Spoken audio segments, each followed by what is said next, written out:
or any social media platform, what thrives? Toxicity.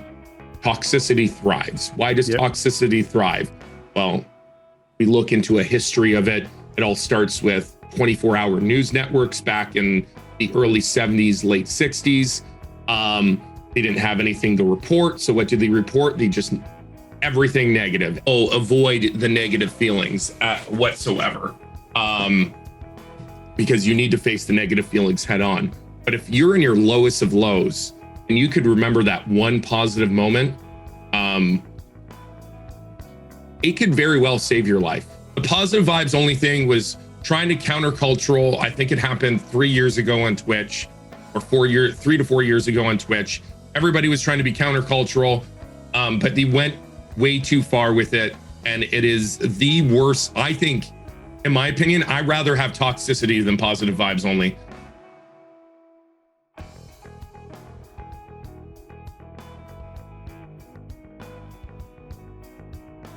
One of the big things I want to talk about today is positivity, and I'll explain to people why that is what I want to talk with you about in particular in a second. But can you give us a brief introduction to who is Pappa Paws?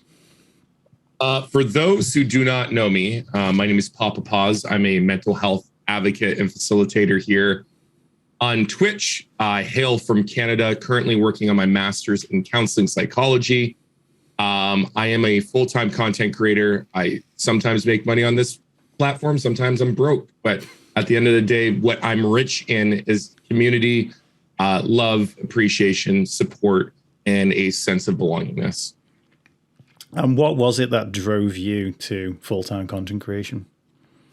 Full-time? Well, what was it that drove you into the specific type of content that you create to start off with? Yeah, so like anybody else during the pandemic, for those who do not know, I have worked in a restaurant for 17 plus years. So I've always been like a server or a bartender for the longest time. When the pandemic hit, there went my 50-hour-a-week job. I loved it. I enjoyed it. But when you go from 50 hours to 0, it's like, what do you do with your life? And like a lot of other people, I struggled right off the bat. For 2 straight weeks, I think I went to playing video games and drinking on a daily basis with no schedule in mind. So like, I sometimes sleep from 2 p.m. to 6 p.m. And then other days I'd sleep at 3 a.m. to 7 a.m. I had no sense of schedule, no sense of time. I just did what I did. And then a buddy of mine here in London, he was streaming on Twitch. He's like, you have the personality for it. But you also have a background in mental health. So this could potentially help people. And I just finished my degree in thanatology. For those who do not know, it's not the study of Thanos. It's the study of grief, loss, and death, otherwise known as the study of bereavement studies. And I was like, well, why not? I'll go live. I'll build a computer. I'll go live and just have fun with it and build a community with and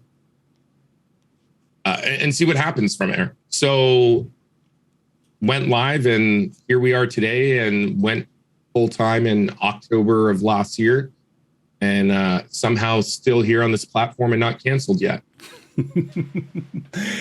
Can we go into that? You say the background in mental health. Can we go into that a little bit more? You've obviously mentioned the thanatology, which yes, it's it would be. Obviously, it would be slightly less useful for what you do if it was the study of Thanos, but I think it's quite topical, still just about. But what was it that got you involved in, how would you define that background in mental health? So the program I studied at, I don't even care if I dox my college, King's College University. It's the only undergraduate program in the world that has a thanatology program for an undergrad. There's lots of master's programs. thanatology actually comes from the UK. The entire study comes from the UK, but the program itself was very humanistic. So it was all about the person.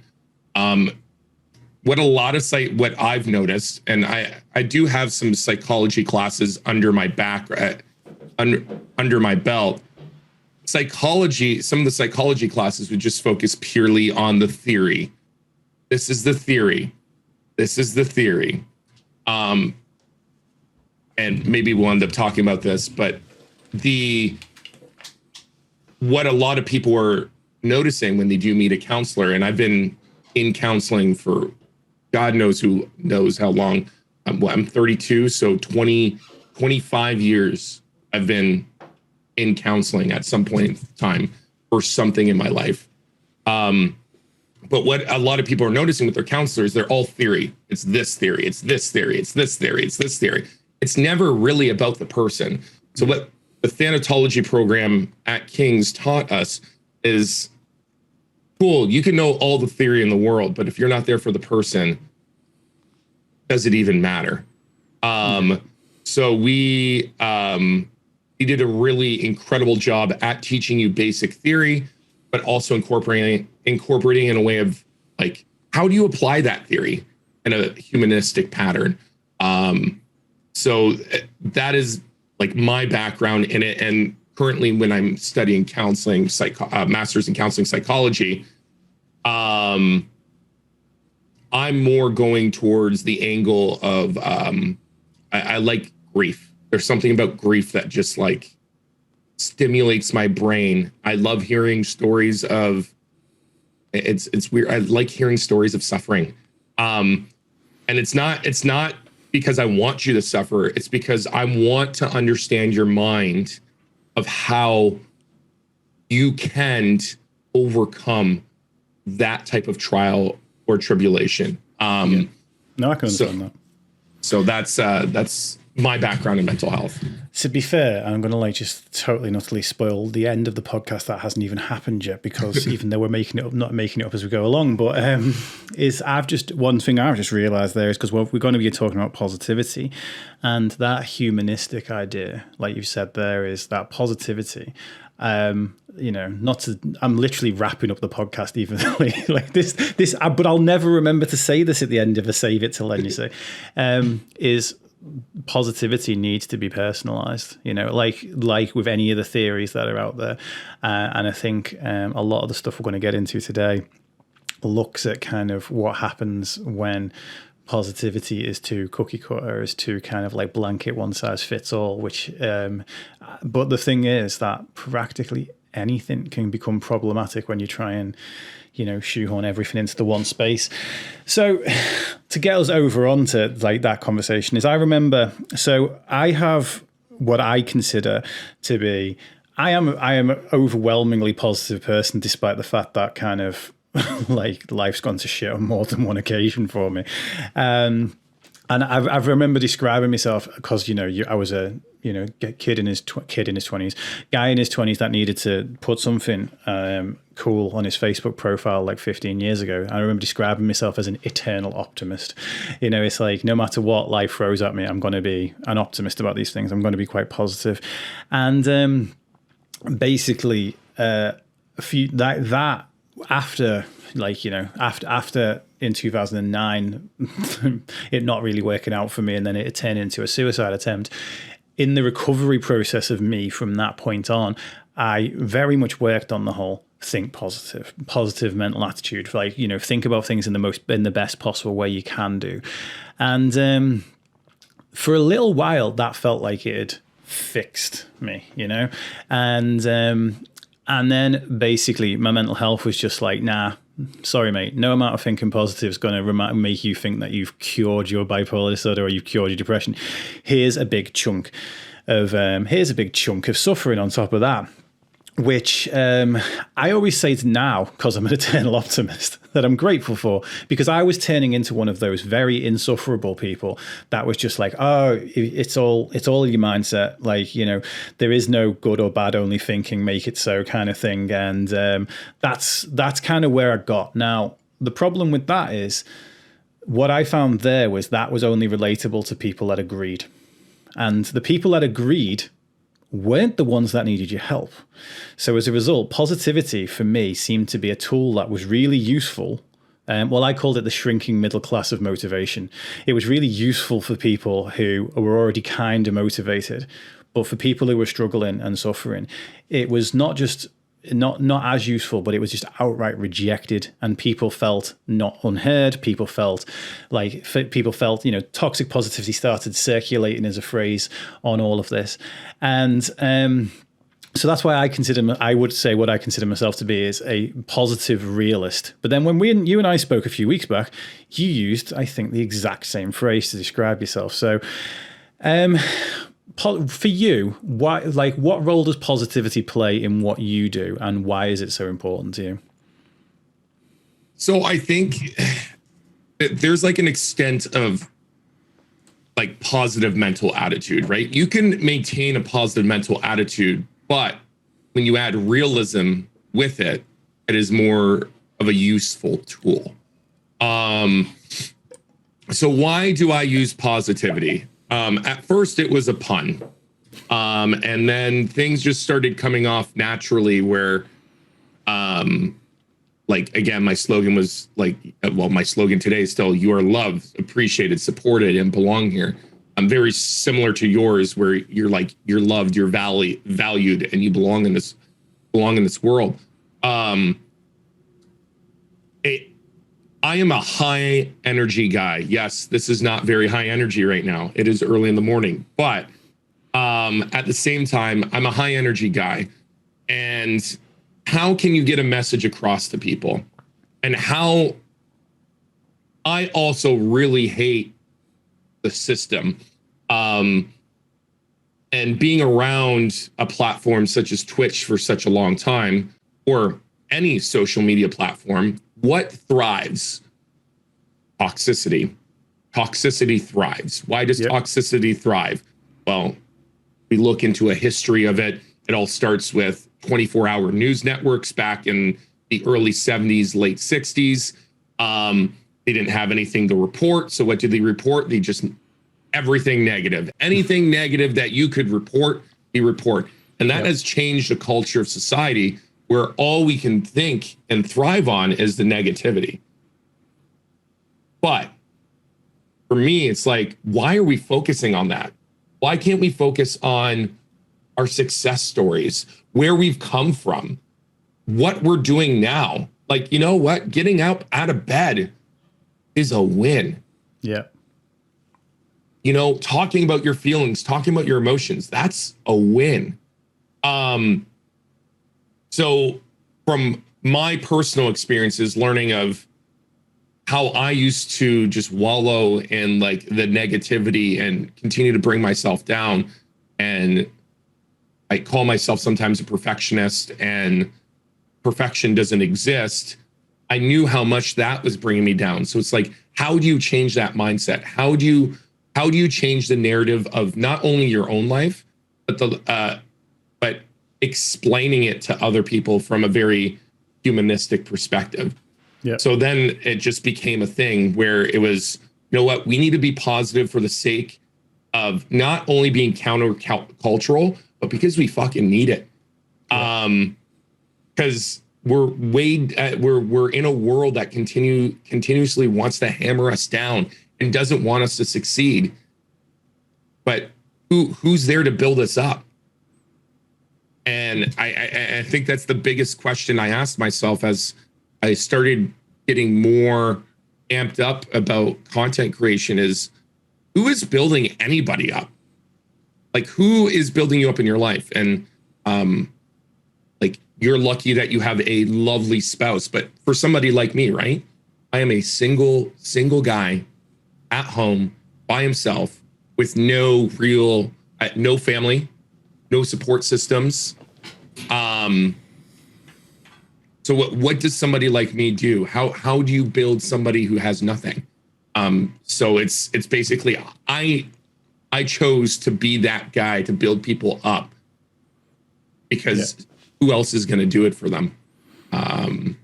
And I think that's why I use well, we have the emote and everything. Positivity is our mantra, but it's not the end all be all. I'm not, spoiler alert when we get into the subject, I'm not toxic positivity.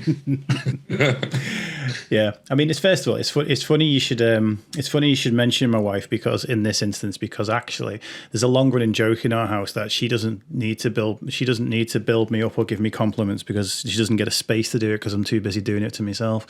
And actually, I learned a lot of that. I learned a lot of that I was in a relationship from the age of 17 to I don't know, mid to late 20s. Then I was in a toxic relationship for like a year, and then I was single for a year, and then I got with the woman I'm with now, my wife. And I actually learned more about loving myself and about the person whose approval you need the most in that year of being single. Because up until that point, I'd always relied on other people's approval. Like, I needed other people, and I'm not going to say I don't still need it a little bit. I mean, we have the whole thirsty but worthy command for that very reason. But I had to learn in that year was kind of where my real sort of delving into positivity started. And the big one being is realizing that I was bullied in high school, like quite horrendously. And then I'd get bullied just by random people out on the street. I got assaulted like multiple times for not from people I don't know. So there was no provocation there or anything like that. And I came to believe that I was a victim, like that basically there was a target on my back that some people could see even though it wasn't there. And that was it. And I very much believed that about myself. And the most recent time that I would describe being bullied was when I was 24 and I went back to college and I was doing audio engineering, and the woman on the desk at college, the administrator, would just literally make comments about my weight like on a regular basis, and it's like completely utterly unprofessional. Like, no one else was getting picked on and stuff. And the first thing I kind of did was I addressed that and basically stopped seeing myself as a victim and started seeing myself as a survivor. Because ultimately I'm like, okay, there's confirmation bias. If you believe yourself to be a victim, then anytime someone says something to you, anytime someone treats you less than perfect or less than standard and normal, it's like we're now, okay, there's another reason why I'm a victim. There's another reason why I'm a victim. There's another reason I'm a victim. And the thing is that I changed my mindset about that then and decided to start looking at myself as a survivor, started looking, and as a result, I'm not going to say that no one's ever tried, like no one's ever said anything, but in a similar way to how the news presents us with only bad news, it makes us believe that there is only bad news in the world. It makes us forget that there is good news. I actually follow a few positive news channels for this specific reason. In the way that actually, if you're only paying attention, if the news that I'm reporting to myself is this person treated me badly, this person treated me badly, this person treated me badly, and I'm not reporting the news to myself of this person treated me well, this person treated me well, then I get a very kind of skewed and again negative look on basically how I am treated. And I wouldn't say that from that day that the whole world started treating me better straight away. What I started doing was paying attention to who was treating me well, and started actually, not being one of the people that was treating me like crap. That was a very big starting point for it. And that was kind of that point where that was where I thought to myself, oh my God, it did change. It changed my full on experience with life, and my ability to actually even attempt things, my ability to go for things, my ability to show up to social arrangements, my ability to, go for jobs. I mean, I was already self-employed by that point, but push for clients that before I would always wait for a client to kind of come to me and everything, because that belief in my head was, well, nobody likes me. Therefore, it becomes that sort of self-fulfilling prophecy, really. The point that, so the first ever comment that I saw of yours online, and this was after Up for the Challenge introduced me to you, and And basically I followed, and then the first Twitter post I saw of yours basically said, and I won't get it exactly word for word, but it was like, why would anybody use negativity when positivity is so much more powerful? And I was going to jump into the comments because I disagreed with the statement. But then I was like, hey, I don't know. I've not even said hi to this person yet. Like, I don't like to be that I try not to be that person on Twitter because, let's face it, if you're ever going to win an argument with somebody on Twitter, first of all, you're not. But secondly, you're definitely not going to do it with someone who the first thing they've heard of you is you disagreeing with their post. But in the comments, you were kind of defending this point of view and saying, and the thing is that, as you've said earlier, negativity sort of works. It spreads more. It's like, so when you say positivity is more powerful, what do you mean by that? And I think I explained it in those comments, and that tweet is so long ago, I can't even remember the beginning of time of that. I know. I believe so. A positive message, positive reinforcement, positive feeling can last longer than something negative, because what we can do in our bad moments, and I'm not saying, oh, avoid the negative feelings whatsoever, because you need to face the negative feelings head on. But if you're in your lowest of lows and you could remember that one positive moment, it could very well save your life. It could very well save your life. I've had suicide ideations, and then it's remembering where you've been and where you are now. And in those toughest, darkest moments, it wasn't someone else who pulled me out of it. It was my own mind remembering something positive that may or may not have happened in my, maybe it was an impact I made. Maybe it was a positive memory that literally makes you hold on.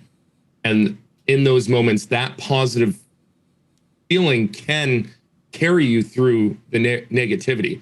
I'm not saying, and again, I want to make sure to say this clear. I'm not saying not to feel the negative emotions, because you need to feel the negative emotions.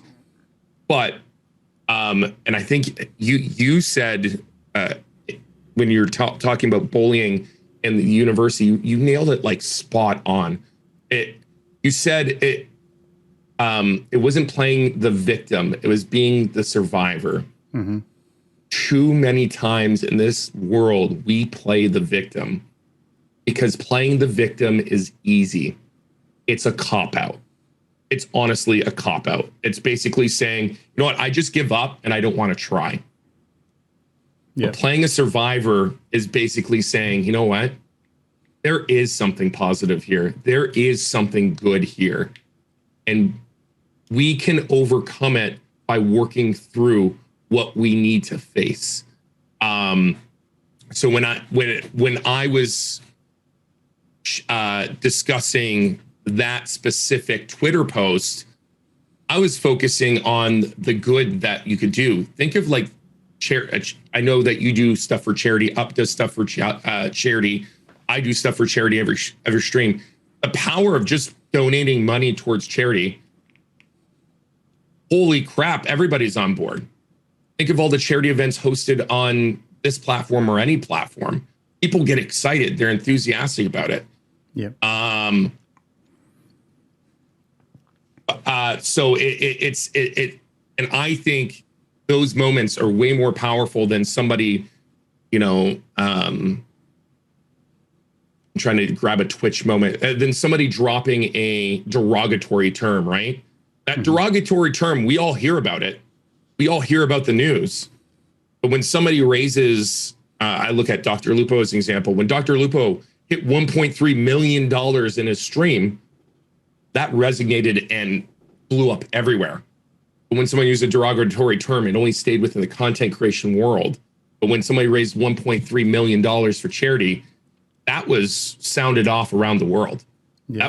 That was on new. So positivity breeds more positivity and can be louder.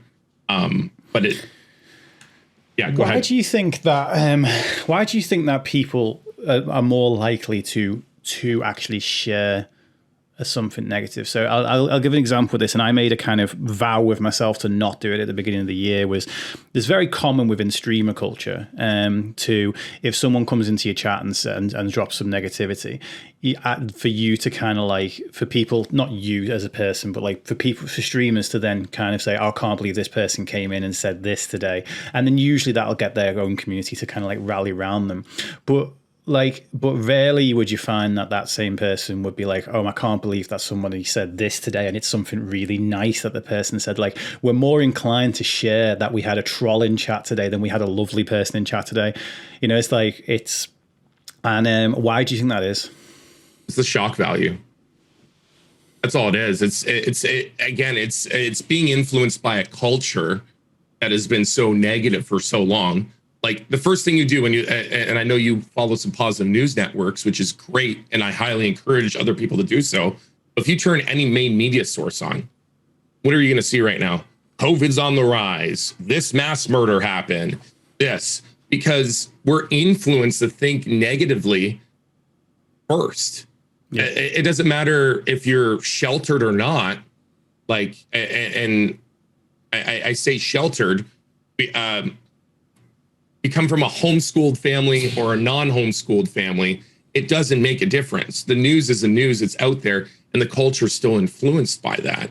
It is very rare to find somebody that says, you know what, I had a great conversation with Dave.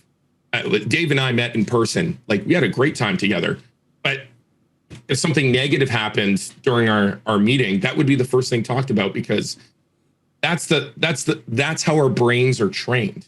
Yeah. So it's like, how do we untrain our brains and untrain a culture and change the culture to talk about something that's positive? Mm-hmm. So, and I think one of the big bonuses of social media is you could start the change of the culture. You could be that change of the culture. You want to focus on negativity all the time? Well, cool. You and 95% of Twitch is already doing that. You want to change a culture? Be part of that 5%. Be part of the people that want to make a difference. Be part of the people that really want to focus on the positive things. And I know it's harder for us because we are mental health advocates and facilitators and educators. But I'm here I don't want to dismiss your negativity. I want you to say what's going on. I want you to be honest and vulnerable with your emotions and what you're going through. But I'm also going to tell you how you really are and who you really are, and that you are built on a foundation of love and support, because that is way more important and valuable to me than saying, you know what? Yeah, depression sucks. End of story. Next. Let's go to the next talk. That's not going to work for anybody. We all know depression sucks. How can we find coping mechanisms to help you get out of it? I'm not here to solve depression or anxiety or bipolar or whatever it might be. I'm not here to solve it. I'm here to provide coping measures and education that can help you pull yourself out, because I'm going to teach a man to fish, or woman, or whatever you identify as, to fish. I'm not going to fish for you. Yeah. Yeah, there's a great expression that I learned about parenting called a parent's job is to prepare the child for the road, not to prepare the road for the child. And I kind of apply that for my community, that I'm trying to not just steamroll everything out the way for them to make them have an easy journey. I'm actually trying to prepare them to be able to handle whatever difficulties are ahead. In the sort of, so this I think sort of segues perfectly. So what you just said there, obviously, I think a lot of people realize what you've just said in terms of that negativity. It's like, it's dragging us down. It's causing a lot of problems. If we just focus on the negative, it's like, we're in a situation where actually negativity begets more negativity, and we end up in this sort of echo chamber. And I think there was an answer to that, and it was It was kind of the pendulum swinging completely the opposite way, which was people are right, well, we've got no space for negativity whatsoever. And we ended up with positive vibes only. What are your thoughts on that? Take that out of your fucking name right now. If you call yourself a positive vibe only streamer, get the heck out of here. End your content. It's not worth my time. It's not worth anybody's time, because you're just creating a false narrative that is the exact opposite of what we're trying to do. That positive vibes only is directly linked to trauma dumping, which is in a future conversation at some point in time, which doesn't exist. Whoever says it exists, you're a liar. It's called talking about your feelings and building trust with somebody that you trust and you've seen. Put yourself in somebody else's shoes. That's my TED Talk. I hate it so much. It just fires me up. The positive vibes only is created because people see so much toxicity about on this platform. So many people see toxicity on this platform. They thought, well, I know what can resolve this problem. Let's create positive vibes only. I think the intention was good. It was a terrible intention because it just meant everything is fine. One sec. One of my hamstrings decided to just go into a full tense. I think I was getting too excited by what you were saying. Carry on. That's not your hamstring there, Dave. That's not your hamstring at that point in time if you're too excited. But the thing is, it's the exact opposite. It's the other end of the problem. It's like we don't want to spew nothing but toxicity, and we don't want nothing but everything's going to be fine. Everything is rainbow and butterflies. Everything will be okay. What are some of these? I pulled up an article this morning because I now have to do a YouTube video on this because it just blows. It just speaks to me. Just stay positive. Good vibes only. It could be worse. Things happen for a reason. Failure isn't an option. Happiness is a choice. If you're using any of those lines, remove them from your vocabulary immediately because none of them are true. None of them are true. You know what's more important? I'm listening. I can only imagine what you're going through. It's hard. It's tough. Just calling it what it is, because it is difficult. Failure is part of life. You're not failing, are you learning? That, in my opinion, if you're not failing, are you learning? It's not something I would tell somebody directly to their face while they're failing, but and then telling someone that their feelings are valid. That is the most important thing. But the positive vibes only thing was trying to countercultural. I think it happened 3 years ago on Twitch, or 3 to 4 years ago on Twitch. Everybody was trying to be countercultural, but they went way too far with it. And it is the worst. I think, in my opinion, I'd rather have toxicity than positive vibes only, because positive vibes only. And now the reason being is because now I'm fighting 2 fights. I don't want to fight 2 fights. Let me fight against toxicity. I can't fight against positive vibe only because I already know what you're going to say on this side. You're going to say, just stay positive, a positive mental attitude. You got to maintain it. No, you piece of crap. Please stop spewing this negative narrative that is not going to benefit anybody, because then everybody thinks you can be happy-go-lucky, which you can't be. You need to feel your emotions. You need to sometimes resonate in the negative feelings in order to get to a potential positive outcome. Not guaranteeing a positive outcome, but a potential positive outcome. Yeah. I mean, I think the issue I found with toxic positivity, like almost what you said then about fighting 2 battles, is it dragged regular positivity under the bus with it. Like I found a lot of times that because the second I would actually say something positive to, particularly if someone knows me in context, which in Twitch, we get the opportunity to know people in context quite well. But on the internet as a whole, we tend to just stumble across one thing a person said, like, the first tweet I saw of yours. And then we, try and create an entire picture of a person from all of this.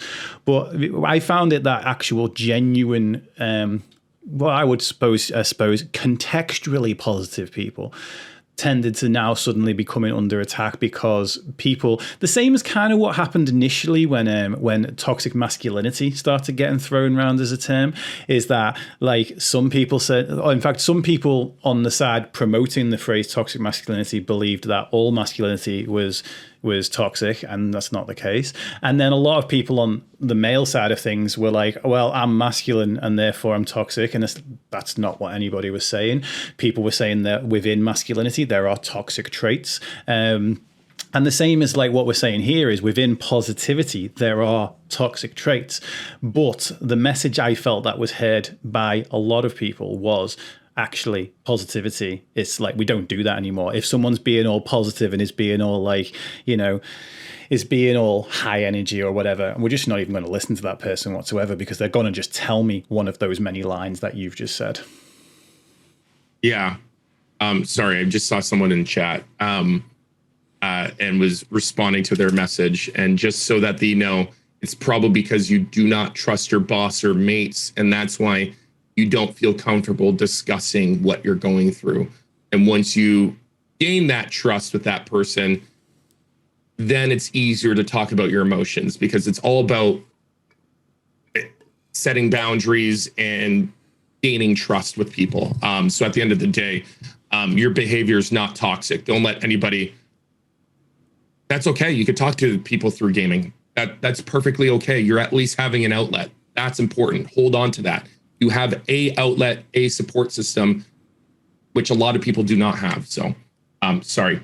It's okay. For anyone who's watching this back and hasn't got the chat, we're basically, someone in chat, Icy Curves, is basically talking about not being able to talk to people in real life just through gaming.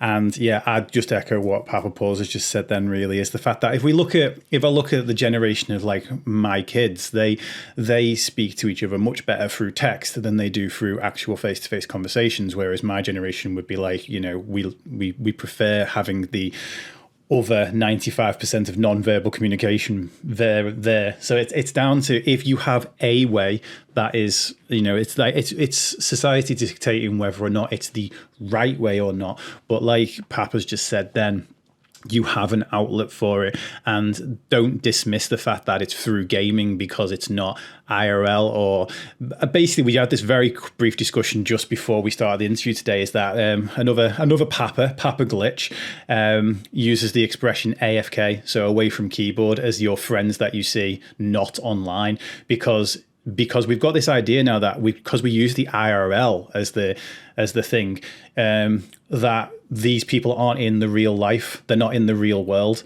And in reality, actually, if you are communicating to someone, whether you are sat, if I grew up sat in the same room as my friends on an N64 playing GoldenEye, it's like, the fact that now I could play that same game over wires rather than them physically being in the room, but I can speak to them and they can speak to me. It's as in real life as that was. So I don't think it's necessarily the right phrase, and I'm picking up Pappa Glitch's phrase on this, which is your AFK friends rather than your IRL friends. But your IRL, AFC, if you play on controller rather than keyboard, I'm not judging whether you play mouse and keys or controller over it. Well, and I think what's important with that is knowing that your online friends are your IRL friends. I don't think we need to. People want to differentiate that, but you don't have to, because the more you separate it, then you're creating limitations on the friendship.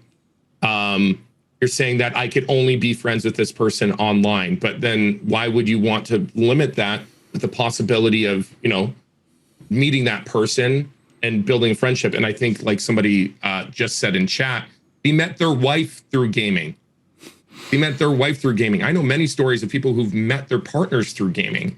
So don't limit yourself to those possibilities there. I met you through this internet thing. Yeah, we did meet through this internet thing. Okay, so just going back to positivity, what does, so if we've gone from here's negativity and here's what it does, then we've gone to the pendulum swinging the other way, and here's toxic positivity, positive vibes only, it'll be all right, and how that can be equally as harmful, if not even sometimes more harmful, because it's kind of like the wolf in sheep's clothing situation. What does the future, and what does a viable future for positivity look like? And I hate the word should, because it's like dictating a one size fits all, but how is a better way to do positivity? I would love for people, one of the things I've been trying to train people to do recently is simply to use Post-it notes. And why do I say use Post-it notes? I want you to write a compliment on a Post-it note and put it on something that you will see every single day. If it's your monitor, a mirror, your coffee maker, whatever it might be. I would love to live in the world where the first thing I say to somebody, where like, how was your day? When I ask, how was your day? Not how are you? Because two very different things, right? How are you is your emotional well-being. But how was your day? When I ask somebody how was their day, I want the first thing for them to tell me is what small positive, big positive, medium-sized positive happened in their day. I would love for a world to be where like, I'd be like, how are you, Dave? How was your day, Dave? And the first thing you say is like, I had the most amazing conversation at work today. And I thought it was so fruitful and beneficial for the mental health community. And I truly believe that this person will generate the message throughout what's going on. We currently live in a world where the first thing when I say is, how was your day? The first thing you're going to tell me is a negative experience or complain about something that didn't go your way. Yeah. I would love for it to be led with a positive statement first. Not saying that we don't have to talk about the negative statement, but I would love for it to be led with something positive and then potentially go into whatever your complaints about the day was.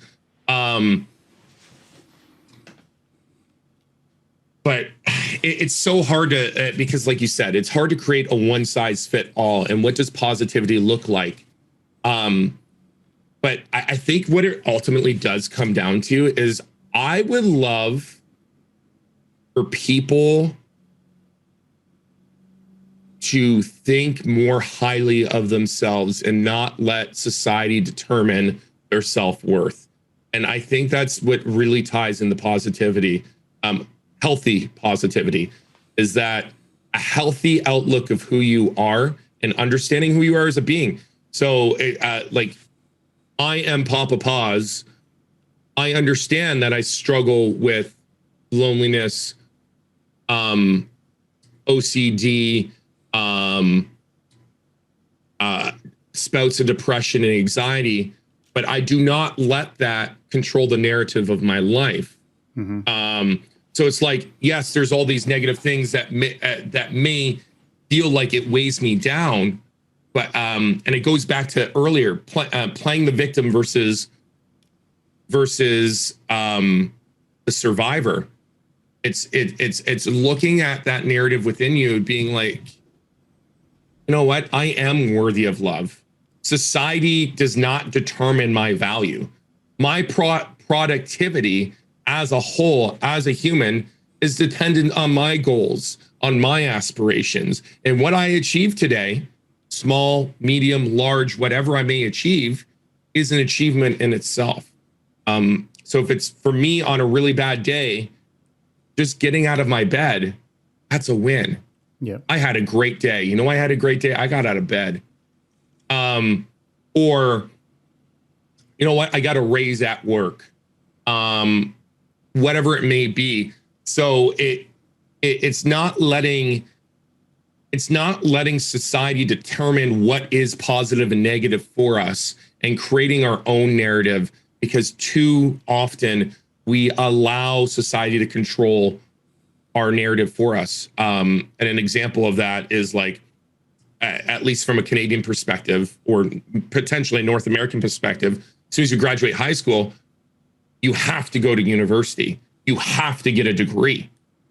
Now you have to get a master's. Why should I let that control my narrative? I'll get my degree and my master's when I will and please. But maybe I want to start a business. Maybe I want to venture around the world. Maybe I want to do this or this or this and this. Why do we have to let something else control our narrative? And I think that's the biggest issue when it comes to toxicity, but also toxic positivity, is we allow those things to control our narratives when really the narrative is up to you to decide. Yeah. Yeah. I think your positivity needs to be relative to the situation. Like you said there about, like, if you get out of bed today, that's a win. Now, the way I see this is people are the same person that would struggle with congratulating themselves and bigging themselves up for getting out of bed would actually find it very easy to berate themselves for staying in bed. And that in itself can be one of the actual reasons that you do. So if I say this, not judging anybody else or not criticizing anybody else, I say this because I've lived through it. I've lived through being in bed for days and telling myself the story. Oh, I'm so useful. I'm so useful.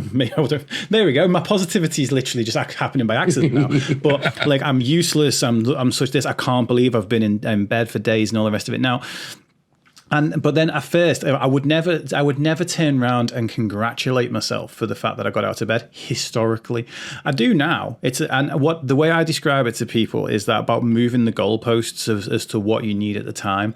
If your momentum is really, really high, then what you want to congratulate yourself for that day is probably going above and beyond. But actually, if you didn't get out of bed yesterday and you do today, that is above and beyond where the goalposts are now. And I call it baby steps and happy dances. You take the baby step, you do the happy dance, because we're very, very quick to acknowledge our failures, but we're very, very shy to acknowledge our successes. The same as when it comes to compliments and insults. And this was where my frame of reference was coming from when you said, oh, positivity is much more powerful, because I thought, well, people have inbuilt negativity bias. So if you give someone 10 compliments and one person comes along and gives them an insult, that one insult can undo the 10 compliments. And so, because we're primed to notice the thing that can hurt us more than the things that can help us. But that's the case, is that when it comes we talk about this a lot on my channel about I'll usually hold up two vessels of liquid and say one's poison, one's water. Which one are you going to accept? And everyone says, I'll accept the water. Then you say one's a compliment, one's an insult. Which one are you more likely to accept? And practically everyone says they're more likely to accept the insult. This is the thing, is that the fact that there is both positive and negative in the world. There is both positive and negative happening to pretty much everybody every single day.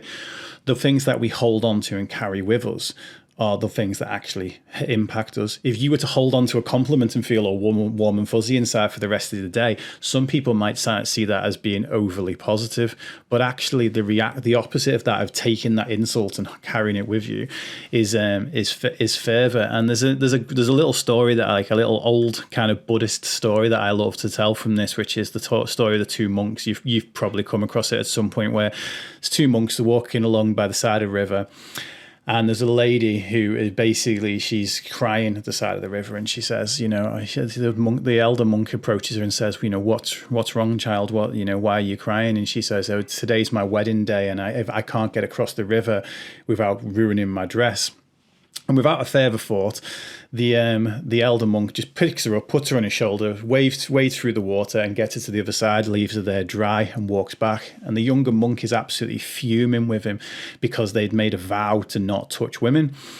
And they don't talk about it then, but they walk home, they have dinner, and this younger monk is still just completely and utterly incandescent with rage about the fact that this elder monk, who's supposed to be, someone he looks up to, has broken his oath that day. And finally he turns around and says, what's bothering you, my brother? And he says, we have a vow, a pledge not to touch women, and you picked that woman up and you carried her across the river. And the elder monk turns to him and says, I put that woman down hours ago. You carried her back here and still carry her now. He's holding on to that thing, whereas the guy's moved on from it.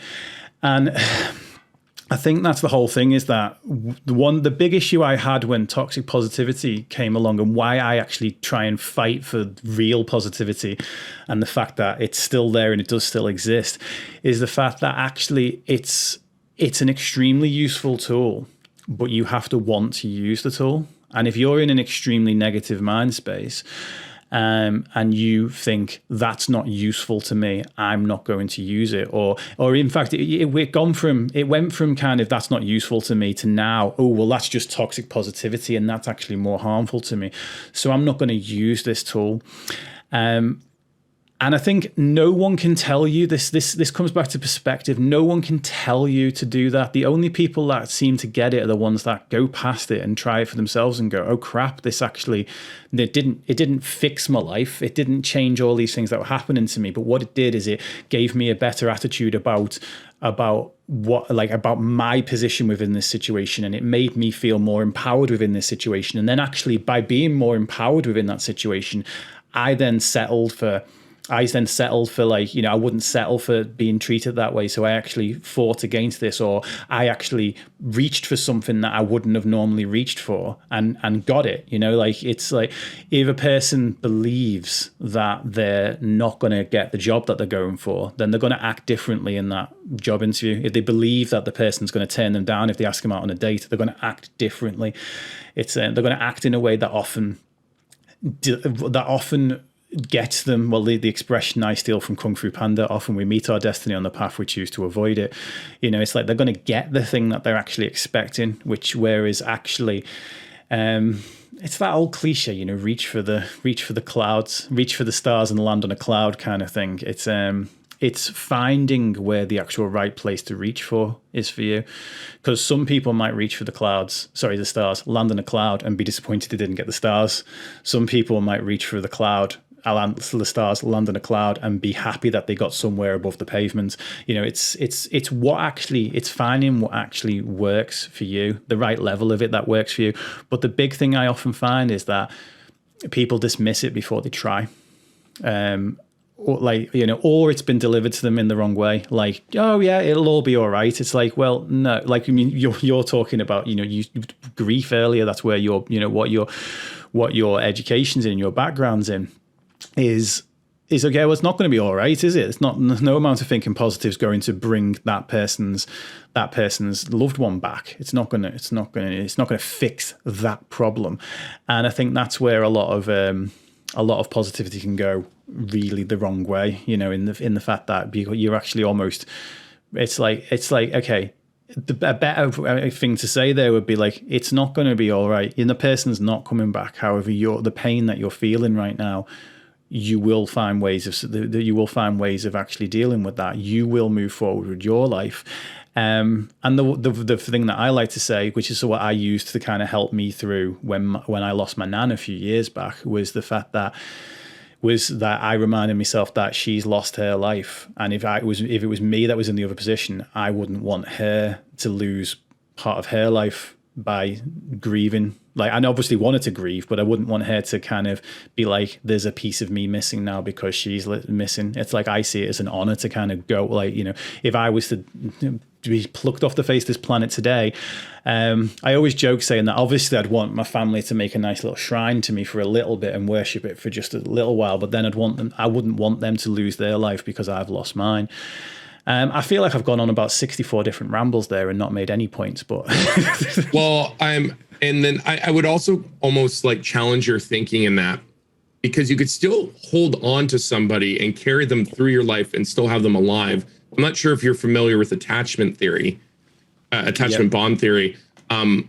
You could still they may not physically be here, but you could always hold on to the good memories, the things that they enjoy. There's things you could still find attachment through them for the rest of your life to help with your grieving. So I don't completely dismiss. I think attachment bonds are they're a wonderful thing, especially when it comes to grieving, because it's finding a way, in a sense, to not, and I don't want to say carry the torch, because you're not here to make them proud. You're not here to live out their life and their life dreams and that.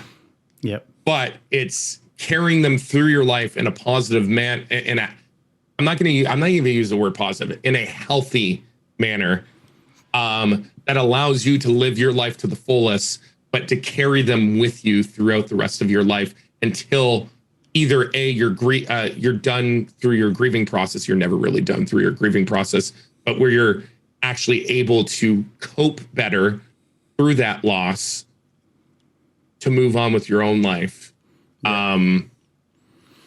And then, anytime that you do jump back into that grief pattern, you just do the same, you just repeat the same coping mechanism, and it can help you a long way. Yeah. Yeah.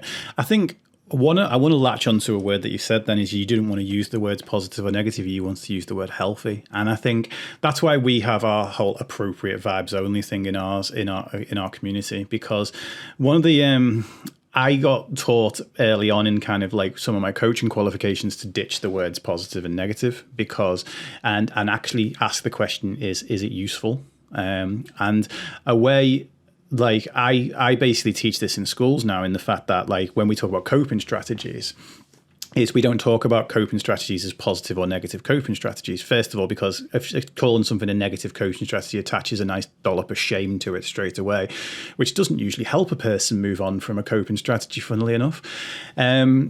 But it's like, the question is that coping strategy useful? Now, like in the case of someone actually going through grief, for some people, basically talking about a person and talking about their grief and wailing their eyes out, crying till there's no tears left to cry, is actually both appropriate and useful for that person. That was a useful way for them to grieve.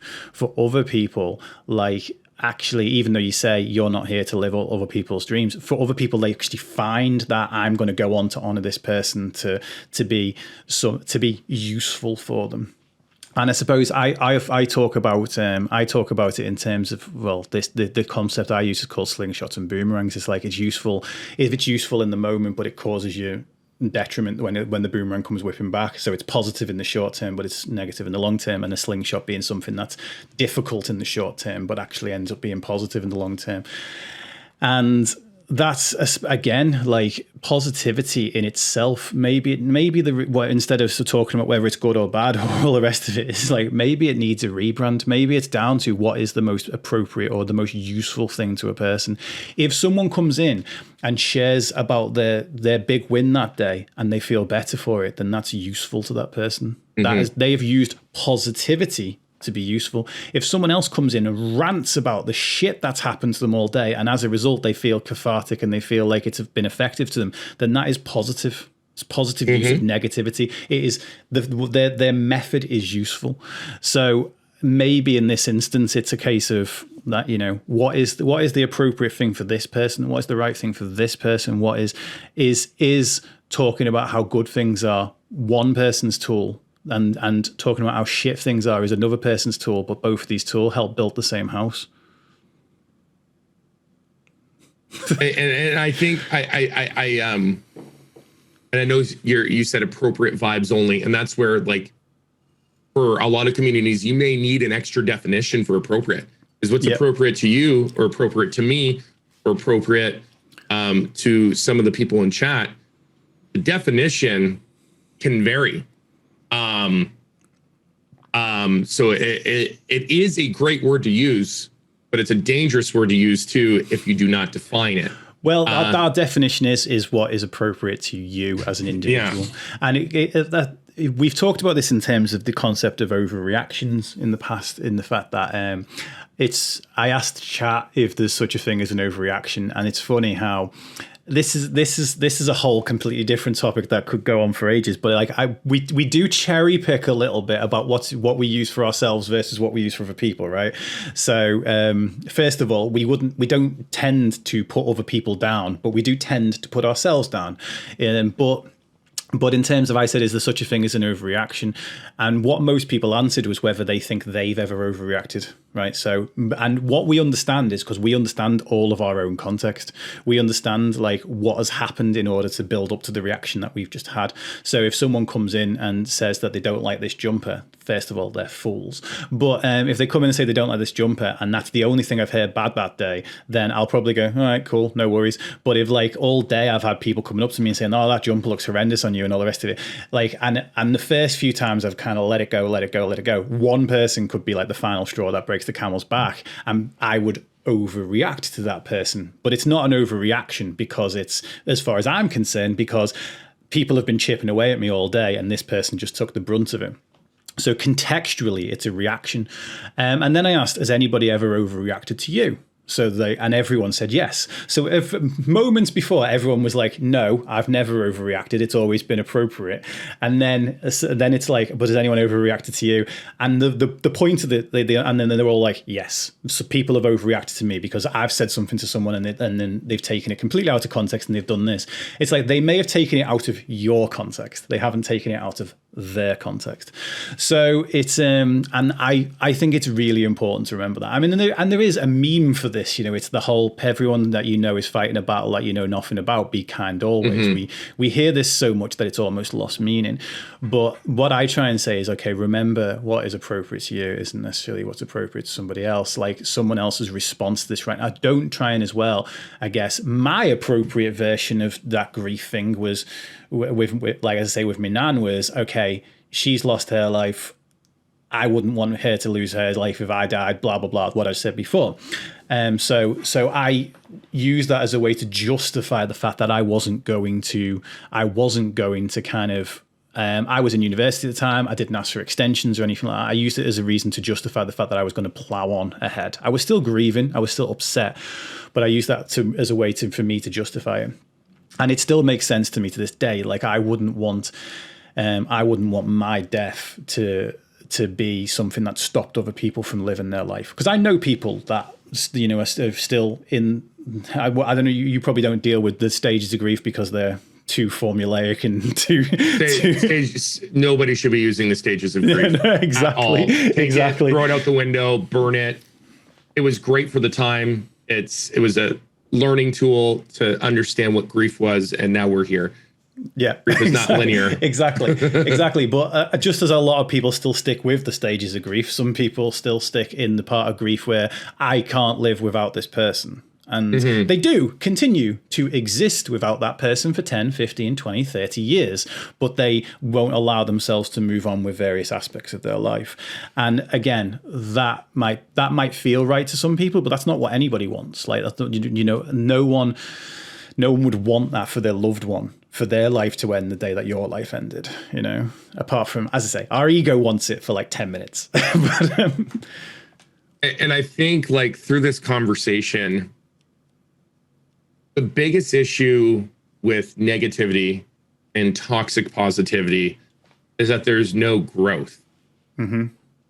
And I think that's what makes positivity or something healthy, is that there's growth to it.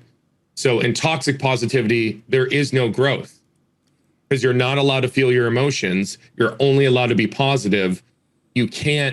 There's no room to grow. You're just happy-go-lucky in a sense with no purpose of being happy.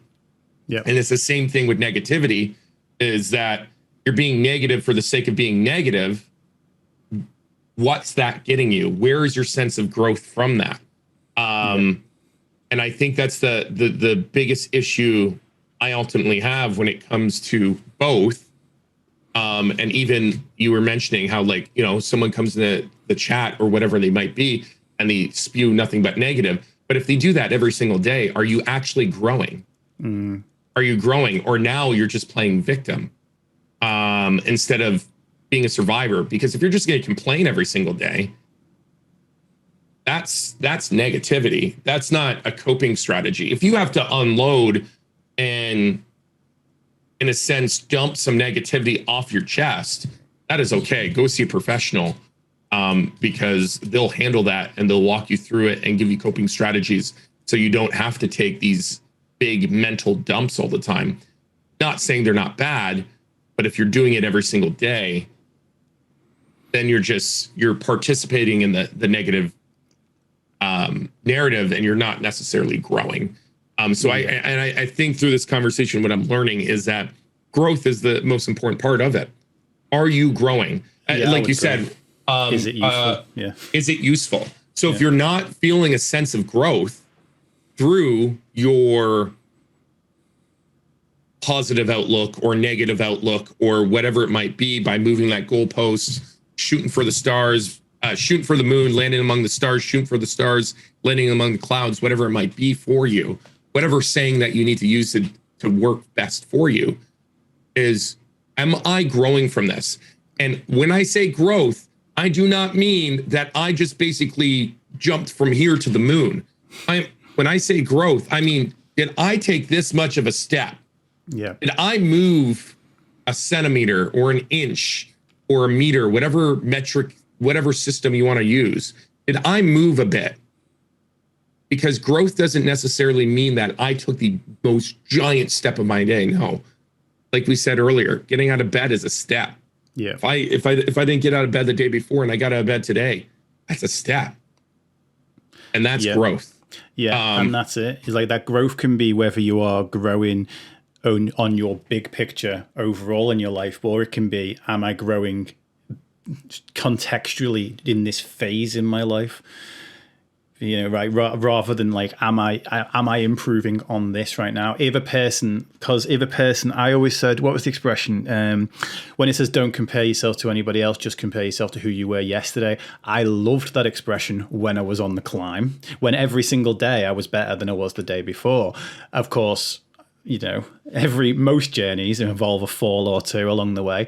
And now suddenly I'm down here, and now I'm comparing myself to what I was able to do when I was up here. And this now feels astronomically out of my reach. So actually, again, going back to that, the overall phase of growth within your life doesn't necessarily mean getting to a height that you've never been to before. It can mean getting to a height that you've never been to in this current phase of your life, in this current season of your life. So if you've gone from being the big CEO of a company and, you know, and then at 45 getting hit by depression and then suddenly being in bed for 6 months of your life, growth isn't you're back and you're running the company again and you're on the Fortune 500 and all the rest of that stuff. It's, okay, I've managed to get out of bed today. I've spoken to a counsellor today. I've started putting my health as a priority again today, or whatever it might be. That growth within it's not just growth within your big picture. It's your growth within. I'm going to say maybe not your little picture. It can be as well, but maybe your middle picture. And that was a whole episode of the podcast that I never finished. The big picture versus small picture thinking. But that's if I ever get to making it, that's going to be the conclusion. Have you ever heard like the kind of like the cup analogy, where, say, I'm going to try to use some props here to make sense out of this. I've heard a different cups analogy, so I don't know if it's the same one. So let's call this the initial cup, the initial cup that we start with. Okay. You have a glass half full in a sense. So what happens is once we fill up our cup, our sense of growth, we have to overspill somewhere. Where are we overspilling into?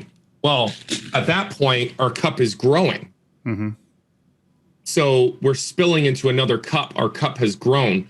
So what happens is when we're at the highest of our highs, our cup has gotten to the point where we've overgrown it and we're moving to a bigger cup. So what happens is, you were saying I'm comparing this and this. Yeah. It's two different cups. Yeah. You're in a bigger cup now than you were before. You may feel at your lowest of lows. Yeah. So it's understanding that I'm in a bigger cup. Yeah. I grew. There is still growth. yes, I felt on top of the world, but I was also at top of my cup. And because I've grown, I'm trying to rediscover that top of the cup again, but you don't need to be at the top of the cup. I evolved, and this is where like, what are those? Is it those Russian dolls? Oh yeah, matryoshkas. Yes, matryoshkas. Thank goodness that you knew the word, because I have a Latvian wife. Okay, but look at those dolls as a perfect example too. You start with a miniature doll and you evolve into something bigger. And if you understand that sense of growth, and that's probably a better image for people to see. The question is, which one of us is going to go and buy a set of those and race to the YouTube video quicker for this one? I might have to, because I can't draw worth crap, and I'm sure Amazon could ship it to me this afternoon if I really need it. But, but that's the thing, is like if you look at that as your sense of growth and your sense of evolving, I could look at myself six months ago and be like, I was on top of the world. I was the best thing since sliced bread. And then I feel like a piece of crap right now. At the end of the day, I got to look, what happened in those 6 months? What were my growth periods in those 6 months? Where did I evolve as a person? And that's a reflection that lots of us do not want to do, because we don't like to look at our own lives, because then we're introspecting and reflecting, and then we're really seeing the person that we are, and that scares the shit out of us. It scares us. Yeah. But don't let it scare you, because you're growing, and it's beautiful, and it's wonderful, and it's a journey. And where you were 5 years ago, yesterday, the week before, whatever it might be, whatever, you're different, and it's a good thing. Yeah, absolutely. I'm going to wrap the interview part of it up, and then we can jump into a few things with the chat. If anyone in the chat wants to actually ask a question, please at me, so that I can find them easily. I think there has been a couple. Is there anything you want to add just before we wrap the formal section up? This was formal? Yeah, this is formal. This is about. I can go and put a suit on if you like. You know what? I bought a really nice suit when I was in Thailand, and I've not worn it yet because I've not had a reason to. I'm not wearing pants, so like I'm wearing ones with poppers on. Do you know what? Do you have them over there in Canada, where basically it's got like little poppers down the side and you can rip them off? Oh yeah, tearaways. Yeah. I'm wearing tearaways. So anyway, is there anything else? No. To the formal aspect. I don't think I have anything to add other than like. What we've reiterated this entire time is toxic positivity is not good. Negativity is not good. Don't play victim, because the moment you play victim, there's no sense of growth. And that you need to move your goalposts every single day. Not in a week. Like, you could have bigger pictures and smaller pictures, but you need to move your goalpost every single day.